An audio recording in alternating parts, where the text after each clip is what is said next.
Janasena party president అధ్యక్షులు వారి యొక్క పిలుపు మేరకు మా యొక్క రాష్ట్ర ఇన్ఛార్జ్ రేమూర్ శంకర్ గారి నేతృత్వంలో వారి ఆధ్వర్యంలో 3 రోజులుగా జనసేన పార్టీ యొక్క ఏదైతే టెర్రరిస్ట్ దాడుల్లో అమానుషంగా చంపబడినటువంటి ఎవరైతే హిందువులు ఉన్నారో వారి యొక్క కుటుంబాలకి ప్రగాఢ సానుభూతిని తెలియజేస్తూ అదే అత్యంత ముఖ్యంగా ఈ భారతదేశానికి ఖచ్చితంగా ఈ జనసేన పార్టీ పవన్ కళ్యాణ్ గారు మా యొక్క జనసేన పార్టీ అనేటువంటి బలమైన ఒక సైద్ధాంతిక బలమైనటువంటి ఒక పార్టీ ఈ ప్రజలకి దేశానికి అండగా ఉంది అని తెలియపరచడం కోసమే ఖచ్చితంగా మేము ఒక ధైర్యాన్ని ఇవ్వడం కోసం ఈ రోజున రోడ్ల మీదకి వచ్చి ఈ యొక్క సంతాపాన్ని తెలియజేస్తూ ప్రజలకి ధైర్యాన్ని నింపే ఒక ప్రయత్నం చేస్తాం.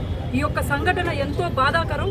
ఇటువంటివి పునరావృతం కాకుండా బలంగా రానున్న రోజుల్లో మన యొక్క దీన్ని ముందుకు తీసుకెళ్ళాలి.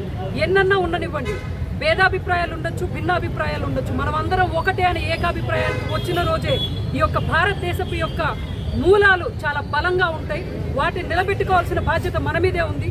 సనాతన ధర్మం అంటే ఒకటే, మనందరం ఒకటి అని చెప్పడానికి మనందరం ఒకటి అని చెప్పేటువంటి ఒక ముఖ్య ఉద్దేశమే సనాతన ధర్మం.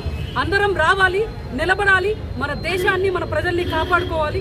ఈ దేశానికి ఏదన్నా వస్తే, ఏదైనా ఆపద కలుగుతోంది అని తెలిస్తే ముందుండి ఒక ధైర్యాన్ని నింపడంలో, అవసరమైతే ప్రాణ త్యాగం చేయడంలో జనసేన పార్టీ ఎప్పుడు ముందుంటుంది. మాకు ఇందు మూలంగా మళ్ళీ ఆ యొక్క ప్రతి ఒక్క కుటుంబాలకి మేము ప్రగాఢ సానుభూతిని తెలియజేసుకుంటున్నాము. ఇటువంటివి మళ్ళీ పునరావృతం కాకూడదని చెప్పేసి జనసేన పార్టీ నుంచి మనస్ఫూర్తిగా ప్రధానమంత్రి గారిని కోరుకుంటున్నాం. మా యొక్క జనసేన పార్టీ తెలంగాణ అధ్యక్షులు వారు చెప్పినట్టుగా మోడీ గారు మన యొక్క ప్రైమ్ మినిస్టర్ గారు ఏ అడుగు తీసుకున్నా కూడా జనసేన పార్టీ ఒక తరం సిద్ధంగా ఉంది వారి వెనకాల నడవడానికి. Thank you.